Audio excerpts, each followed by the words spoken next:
기도로 생기면서 전도를 잘하는 것처럼 저가 지금 설교를 좀 하나님의 은혜를 주셔서 그런 대로 하는 것 같지만 저 원래 설교 못했어요. 얼마나 못했는가 좀 창피한 얘기를 제가 드리면 제가 의정부에 교회를 개척을 하고 아내와 둘이 교회를 개척하고 성도 하나 없이요. 제가 이제 뭐 학부 학생회장, 신대원 학생회장, 박사과정 학생회장 해가지고 학생회장을 3번 했잖아요.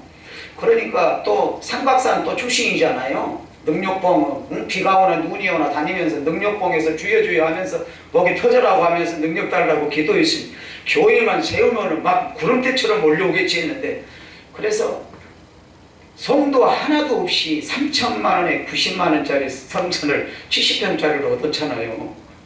성도 하나 없이. 근데 성도가 오기를 몰라요. 그러니까 설교를 할 때마다 이제 아내하고 둘이 이렇게 설교를 하는데 근데 아내가 설교를 하고 내려가면 둘이니까 아이고 우리 목사님 수고했다라고 이렇게 격려해 주는 게 아니라 설교하고 딱 내려가면 손가락을 요걸 댑니다. 요걸 손가락을 요걸 딱 대면서 그것도 설교라고 했느냐고 얼마나 핀잔을 주는지요. 그러면은 나는 열심히 강단에서 모르지만은 땀을 뻘뻘 흘리면서 설교를 했는데 아내는 손가락을 요걸 보이면서 그것도 설교라고 했느냐고 하면은 그러면 이제 둘이 싸우는 거예요. 그렇게 잘하면 네가 해라. 그렇게 잘하면 네가 해. 난 못해. 난 이제 안 해. 안 한다고 그랬죠. 그러면은 그 다음에 또 올라가면 또 내려오면 또 해. 아, 이게 나중에는 강단에 올라오는데 이게 이제 스트레스를 받는 거예요. 스트레스를. 야, 이번에 또 올라가면 또 내려가면 분명히 요건데 이거를 어떻게 해야 될까? 그러다가 내가 하나님한테 기도를 하나님, 아니 목사가 됐는데 설교도 못한다고 아내한테 칭찬을 못 받고 이게 손가락질 받고 이게 뭡니까? 그래가지고 양평 금식권에 40일 금식을 갔잖아요. 나를 죽이시든지 하나님 아니면 말씀을 열어주시든지 이제 손가락 좀 안 받게 해주세요. 그리고 40일을 금식을 하고 집에를 와서 보호식을 하고 그런데 보호식을 하는데 하나님의 성경을 열어주시더라고. 그때 열어주시니까 성경을 딱 보니까 아 이게 아버지가 뭔 말하는 게 이게 이제 보이는 거예요. 그 전에는 성경을 봐도 이게 10번을 보고 100번을 봐도 뭔 말인지를 알 수가 없는 거예요. 그러니까 혼자 그냥 떠들다가 내려가니까 아내가 그것도 설교라고 했느냐고 했겠지요. 그런데 그렇게 이제 그날 설교를 했어요. 하나님이 이제 보여준 거를 설교를 했더니 아내가 이제 나는 또 보죠. 아내는 길을 요거냐 뭐 이거를 할 거니 뭐 할 거냐고. 그런데 설교를 하고 딱 내려갔더니 요거에서 요걸로 바꿔주는 거예요. 그러면서 아내가 저에게 칭찬을 해요. 목사님, 이제 목사님 설교는 어디 가서도 은혜가 됩니다. 그리고 그 다음부터 설교를 하면 울어요. 은혜가 된다고. 그러니까 주님의 은혜가 아니면은 어떻게 설교를 하겠어요. 정말 저같이 깡통인데 아까 우리 대표장님하고도 식사하면서 그런 말을 했지만은 저는 올라올 때는 무엇을 이렇게 성경이 가르쳐주는데 성령이 가르쳐주는데 내려가면 깡통이에요. 아무것도 몰라요. 아무것도 모른다고. 그런데 이 사랑은 원래 이건 이 10절 한 절 가지고도 3시간을 해야 됩니다. 원래는 저는 이제 부흥회를 가면 3시간, 2시간, 3시간씩 해요. 한 타임에. 그래서 이제 물어보죠. 저 얼마를 해야 됩니까? 그러면은 뭐 1시간 하라는 데가 있고 아니면은 강사 목사님 성령이 인도한 대로 하세요 하면은 그냥 막 3시간, 4시간씩 합니다. 내가 뭐를 하고 있는지도 나도 몰라요. 그냥 하는 거예요. 근데 이제 원장님 편찮으시니까 그렇게까지는 못하고 그런데 이 사랑이 얼마나 중요하냐면요. 자, 한번 볼까요? 요한일서 3장 14절을 한번 보십시오. 목사님 물 한 컵만 더 주셨으면 좋겠는데요. 요한일서 3장 14절.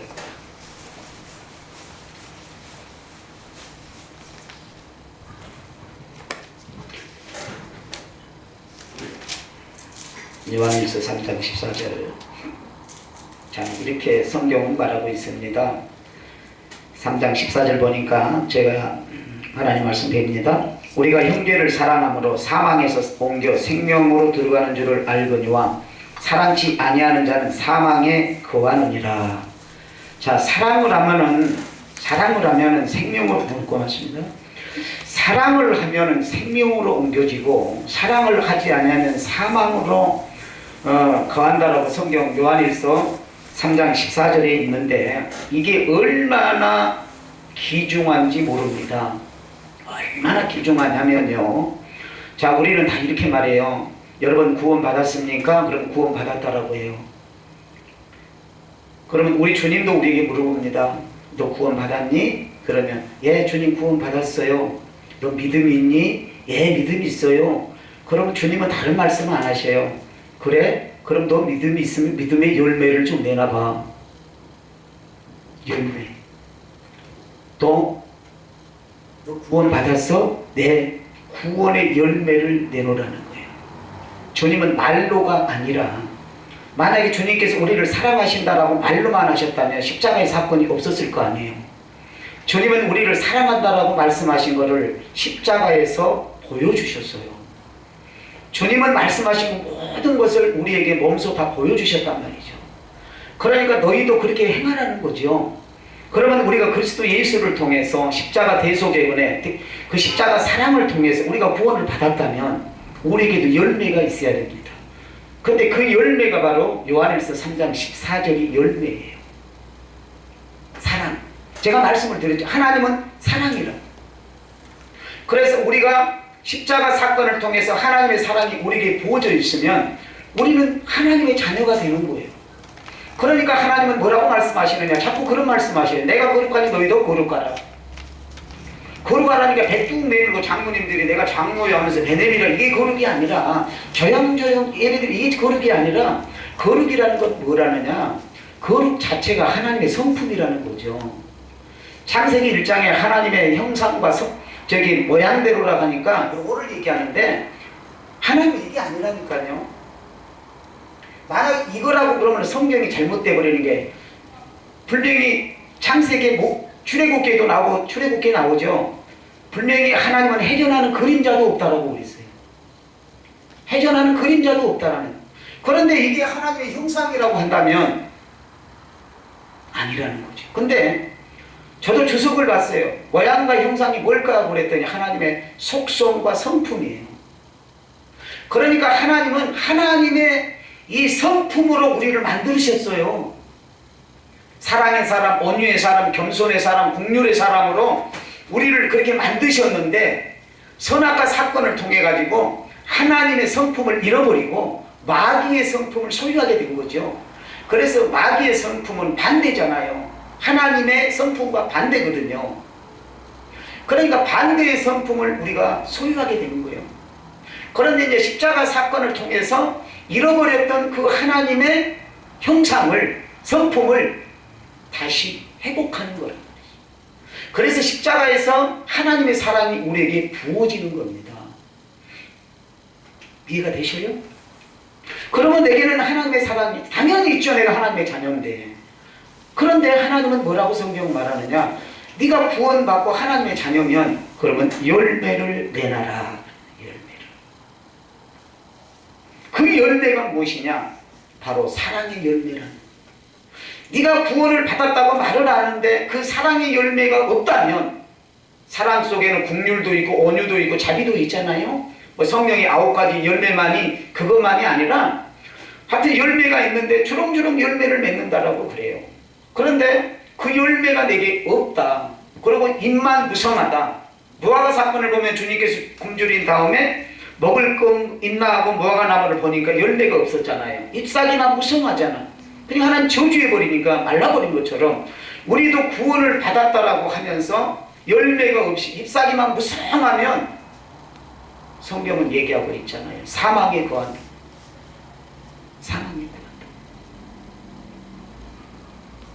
우리가 하나님 앞에 막 달라고 안 해도 돼요.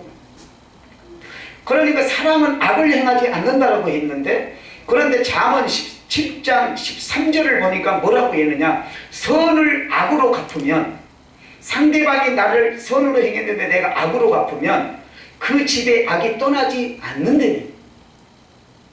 그러니까 이 선과, 그러니까 사랑과 악은 뭐냐? 부메랑 같아요. 부메랑. 내가 악을, 부메랑을 돌리면 처음에는 조그마한 것 같지만 이게 돌고 돌고 돌고 돌아서 나한테 이렇게 커가지고 나를 공격하는 거예요. 악이. 그런데 반대로 사랑을, 내가 사랑의 부메랑을 던지면 처음에는 출발을 할 때는 작은 것 같지만 이게 돌고 돌고 돌아서 내게 엄청난 걸로 사랑이 들어오는 거예요. 그래서 성경은 주님께서는 뭐라고 말씀하시느냐? 악은 어떤 모양이라도 버리라는 거예요. 저도 이제 이거를 언제, 이런 이치를 언제 깨달았느냐? 아내를 보내놓고 나서 하나님이 깨닫게 해주셨어요. 아내를 있을 때는 귀중한 줄 몰랐고요. 그리고 혼자 잘났고 목회는 혼자 다 한 줄 알았고, 그런데 아내의 빈자리가 딱 비웠을 때 내가 목회를 다 한 게 아니라 아내가 70% 했구나. 나는 30%밖에 안 됐구나. 강단에서는 사랑을 얘기하면서 사랑도 한계도 없는 사꾼 목사였구나. 내가 그런 거를 하나님에 막 지적하니까 하나님, 내가 사꾼 목사라고 다른 사람들 지적했는데 그 사람들이 사꾼 목사가 아니라 여기 있는 놈이 사꾼 목사네요. 사꾼 중에 사꾼입니다. 하나님 앞에 울면서 또 얘기하는 거예요. 그런데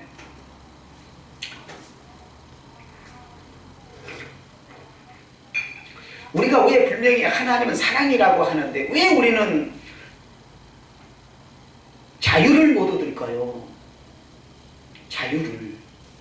분명히 하나님의 사랑을 부음받았다면 우리는 자유해야 되잖아요. 그래서 이 사도 바울은 13권의 서신서에 뭐라고 얘기하느냐? 자꾸 율법의 종이 되지 말고 복음으로 자유하라는 거거든요. 그러니까 그 얘기는 죄에서 하나님의 사랑으로 자유하라는 거거든요. 그런데 우리는 하나님의 사랑으로 자유하는 게 아니라 죄에 빠져 있단 말이죠. 죄에. 부흥회를 가보면 성도들이 다 그냥 일하고 있어요. 하늘에 계신 아버지가 우리를 사랑하셔가지고 생명까지 주셨는데 자녀들이 맨날 일하고 있으면 아버지 마음이 얼마나 아프겠느냐 말이죠. 그런데 성경에 없는 게 아니라 로마서에 분명히 기록을 하고 있어요. 왜? 자 보십시오.